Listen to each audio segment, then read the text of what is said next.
Hi all, I'm Tony. This is SV Tapatya. We're building this cruising sailboat and it's starting to look quite nice down below. Got the cushions up in the V-berth, as you may notice. So actually all the upholstery is finished now, which is a very nice situation to be in.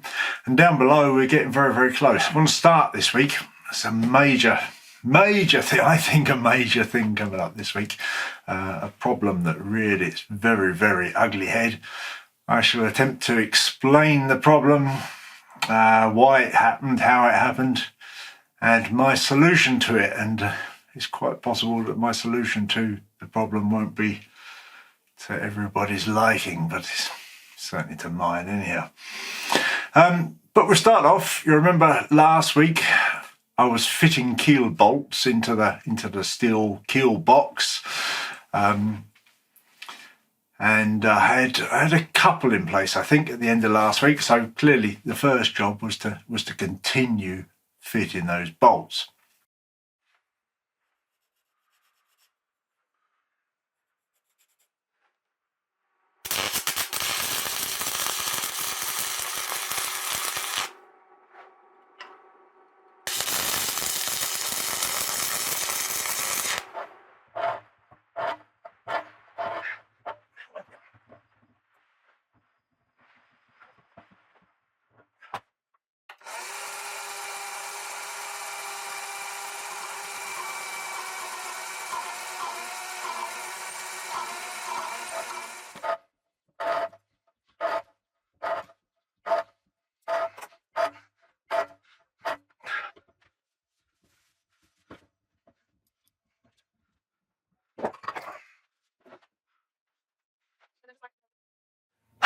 Before we get to that big problem, we're going to get there, guys. We're going to get there.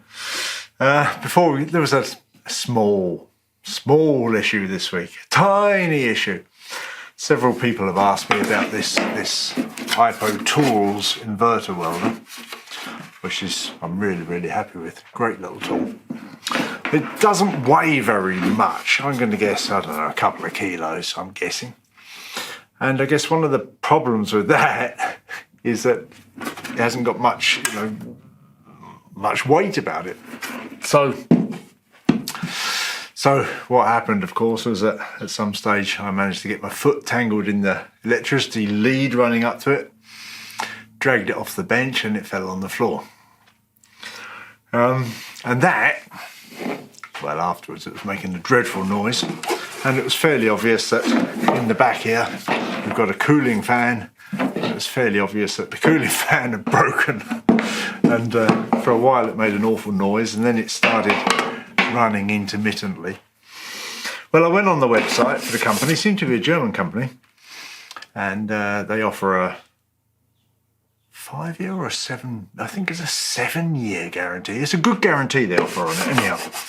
And I contacted them and they were great. They said, yeah, no problem, send it back. We'll repair it or send you a new one. Marvellous.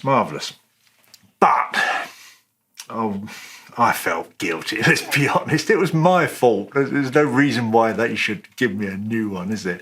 Completely my fault. So I looked into it and I found, it's just a little 80 centimetre square fan, and they're readily available. You get them on Amazon. So I just found one that was the closest ampage to the old one, and swapped it out. I've got the old one here. Here's the old one, and you can probably see at the top there, you can see the two fan blades have broken off. But piece of cake to swap it, and it's working fine again now. Cost under €10 for the fan. And I feel more honest having done it myself. Works great. I've welded quite a lot with it since. The fan runs evenly now, keeps it nice and cool. So that was a good one. So I managed to drop my welder and broke the fan.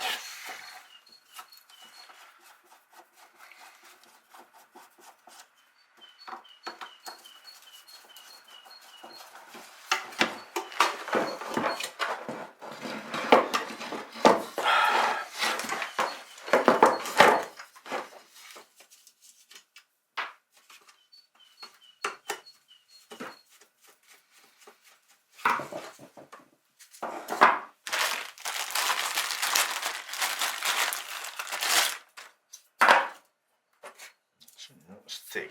Yeah.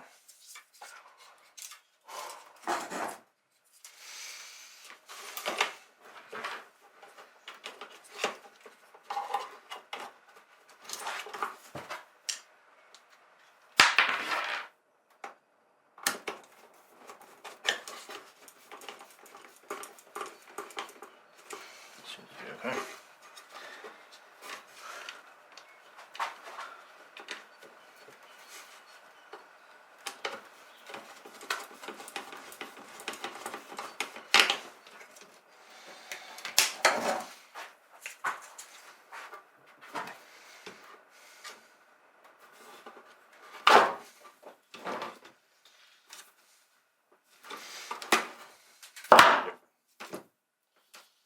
That one.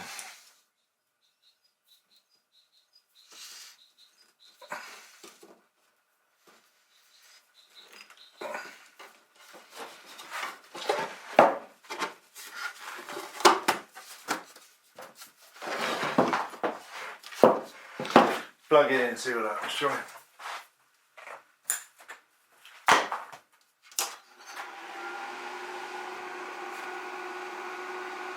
This is pretty good.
But as you may notice, I was missing a couple and I had to go back. I found the bronze rod that I ordered and I had to order a couple more. I was missing a couple because I decided to double up some of those keel bolts.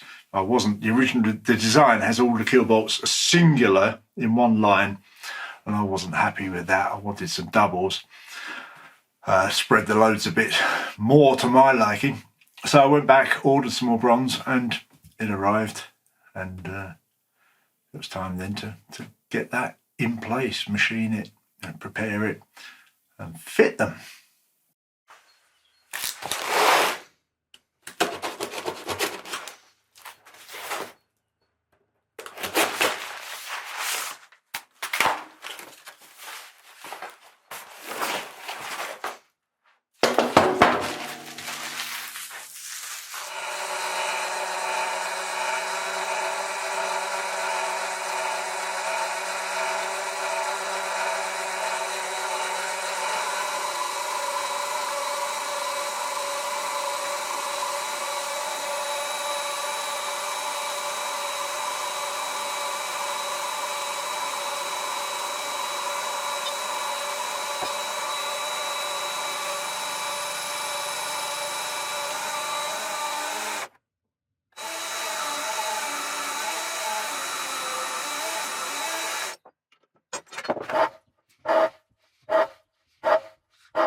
So it's time to come to this week's big problem and the solution as I see it, and some theory and some thoughts and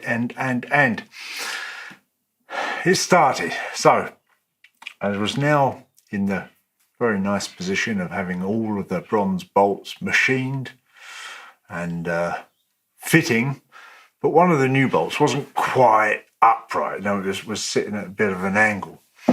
So I did what I I'd actually done to a couple of the older bolts as well when they weren't quite in line. I gave a good old shove, although I have to say this wasn't a shove with my full force, but I gave it a shove to line it up, straighten it up, and it broke. I thought, well, that's not very good. So I managed to extract the broken end. It broke off. There's the end there. That's the end there. It just broke off. So the threaded section there was screwed into the long nut, and it broke off at the top of the thread.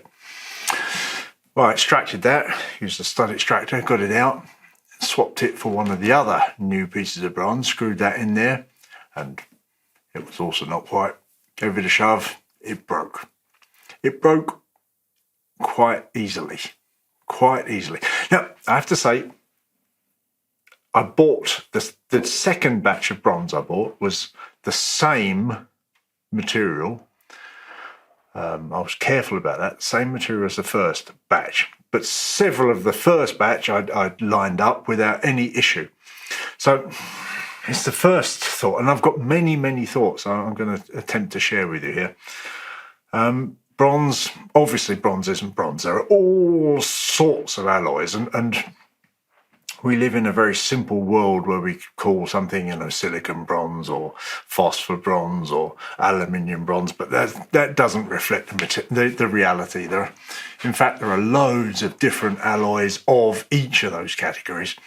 And the other issue, I now believe, is temper. So each of those bronze pieces, or any bronze piece, can be heat treated, and that changes its material properties. And I think what's happened is that the second batch of bronze I bought had a different temper, different heat treatment to the first batch. And well, it's basically no good. If I can break it with just, a medium strength, it's not good enough. I cannot possibly live with having that as my keel bolts. And it in turn made me doubt the whole lot. So the bronze I've used, I'm going to talk about the bronze I've used in a minute, but I can't go to sea in a situation where I don't trust my keel bolts. And even though they're brand new bronze, to the dimensions that the designer recommended, plus I've increased the number of keel bolts, I still can't go to sea with bronze that I don't, with bolts that I don't trust.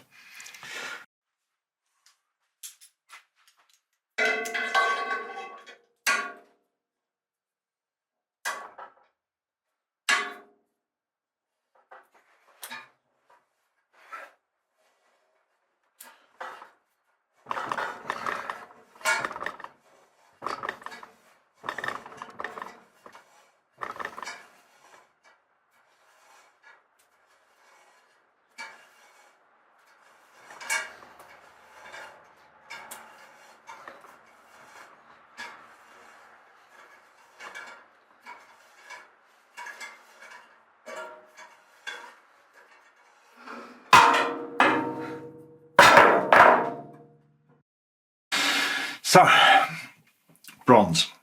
When you read up now, and I have read up an awful lot. I've been reading about keel bolts for years, on and off, obviously. And I've read up an awful lot, and there's a lot of opinion out there, which is that. When you read up, obviously everybody says silicon bronze. Everybody says, or aluminium bronze. It's two. As I've already mentioned, there are various different alloys of those things, and you have to try and find those materials available as well. Silicon bronze here in Germany, silicon bronze is fairly hard to find. You can buy silicon bronze threaded rod, although as I speak at the moment, I know that the most common supplier is out of stock of it. But you can buy silicon bronze threaded rod. It is mighty expensive. 5/8 UNC silicon rod, 3 feet long, goes at over €150 a length. Mighty expensive. So what I did was I looked around for alternatives. And, I've learned along the way, clearly. But this week I've learned an awful lot. But you find bronze resistant to marine environments, no problem. Phosphor bronze rod is much cheaper, I use phosphor bronze rod. Much cheaper, marine environment resistant. Its tensile strength, the ultimate and yield tensile strengths are comparable to silicon bronze. Let me say this, coming back a step. Even in silicon bronze, there is a wide range of tensile strengths. I think, and I'm doing this from memory, I haven't got the numbers in front of me, but I think it ranges from 105 megapascals to 450. That is an enormous range of tensile strengths in silicon bronze. So just simply saying you need silicon bronze, this is nonsense. This is nonsense. And how is the lay person supposed to know this? So I use phosphor bronze, as I say, the bronze rods that you saw me using. The tensile strength was comfortably within the silicon bronze tensile strength range. It's, as I say, marine environment resistant. The phosphor makes the bronze a bit stiffer, I believe. So that's the claim. But obviously, the fact that I could bend it and break it, I could break it with a bending movement. If you think about what happens in a bend, the outside of that bend is in tension, and the inside's in compression, the middle's probably in shear, or is in shear. You've got those three combination forces. I've broken it well below its tensile strength. Well below, I believe. Not good enough. Talking about Keel bolts, people basically shout out, silicon bronze or Monel. This is the standard retort, isn't it, when somebody mentions Keel bolts? What we have to do in practice is get a bit scientific about it. And if you think about what I was doing there, I've got the steel box, I've got the lead ballast, I've got the bronze Keel bolts. I was a bit uncomfortable with having three materials. Let's not kid ourselves. And I'd read up quite a bit on galvanic corrosion and whatever, and I thought it would be fine. So it leads to the question of what am I going to do about it? I think the first batch of bronze I bought was probably good. I say I've given that the same amount of bending force and it's all been good. But bronze is expensive, and that I think it's good enough isn't good enough, and I'm not prepared to risk buying another 4 or 5 lengths of bronze and finding out they're just as bad at the price of bronze. So I'm not going to do that. So I've gone back to investigating materials. When you read up on the common materials for Keel bolts are bronze. People always say Monel, but actually finding an example of a manufacturer that uses Monel is, you were not going to find one. Silicon bronze, stainless, 316 stainless passive, or mild steel. Quick bit of theory, I'll try not to get too carried away here. Galvanic corrosion, which is the corrosion that happens in a seawater environment or between two differing metals. So basically, if you've got two or more different metals plus an electrolyte, and seawater is an electrolyte, you get galvanic corrosion. We need to look at all of the science tells you that you need to look at the anodic index value of the metals and keep them as close as possible to keep galvanic corrosion to a minimum. And they tell us that we need to keep the difference of the anodic index value difference below 0.15 volts for things to be happy in a seawater environment. That's all well and good. The next problem is, when you start to look at anodic index tables, there are different ones out there. And I have looked, and what we have to do, again, we have to read and we have to try and find sources that are credible. And I have found 2 completely different tables of anodic index values. One seems to be based on a study published by, I suspect, the US American Army military. And one is published in a paper published by the University of Maryland, I believe. And the numbers in them are wildly different. Well, significantly different, put it that way. And they're both good sources, aren't they? And which one do you believe? Well, the one that's referenced on Wikipedia, and the Wikipedia article on galvanic corrosion is good as far as I can tell. It doesn't contradict anything else that's out there. But the table published on Wikipedia is the one that comes from the US military, or at least I think comes from the US military. And those values are what... So, when we look at that table, what we see is we see bronze at 0.4 volts, lead at 0.7, and straight away you see that bronze and lead are 0.3 of a volt apart, which is too much actually. Which is curious, since everybody says bronze bolts with lead keels, but anyhow, 0.3 of a volt apart. And steels, regular steels, at 0.85 volts. And you're already there, I hope. Regular steel and lead are 0.15 volt apart, within the optimal range for minimizing galvanic corrosion. They say that up to 0.15 volt apart, you don't need to worry about galvanic corrosion. So that's what I'm doing, guys. I'm going to use mild steel bolts. And yes, you might be crying out, you're mad, possibly. But weirdly, years ago, when I first started this build, I wrote to another well-known Benford dory builder and asked him what material he used for his keel bolts, and his response was mild steel. Well, my last thoughts on this topic are these. One thing that's important is that the higher the number in that table, or the metal that is the higher number in that table, is the one that will be corroded. So if we take the example of bronze and lead, it's the lead that will be corroded.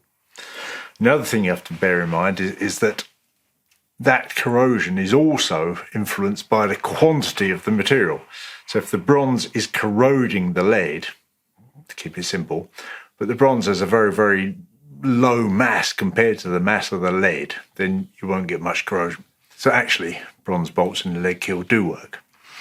The other way around, using steel bolts in the lead keel, of course, the steel will be the higher number. It's the one that will be corroded, and you've got a much larger mass of lead. So it is, potentially problematic. Although, I repeat, the voltage difference is 0.15 volts, which is said to be fine in a seawater environment.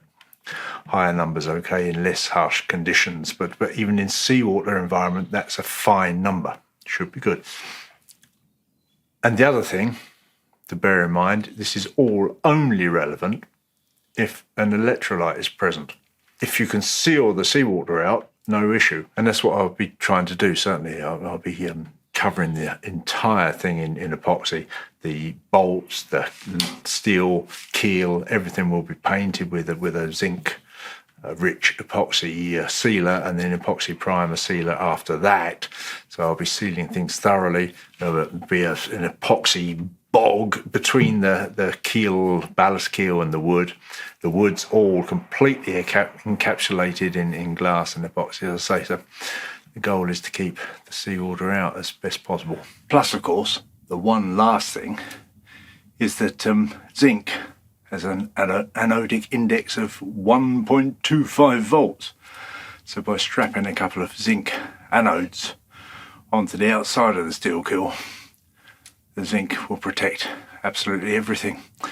The zinc obviously gets eaten away first, and as long as you don't let all the zinc get eaten away, it's protecting all the steel work. And if the steel bolts are connected to the steel box and to the zinc, then the zinc anode, the sacrificial anode, will protect absolutely everything, and that's their job, isn't it? Doesn't matter if I make the stripe too wide. No, just waste a bit of epoxy, that's all. But what are you doing then, Hazel? I'm epoxying my anchor box. Yeah, anchor chain box. Yeah. Well, just taping the corners right now. Yeah. Yeah, looks good. I'll come back and have a look at that in a little while, see how you're getting on.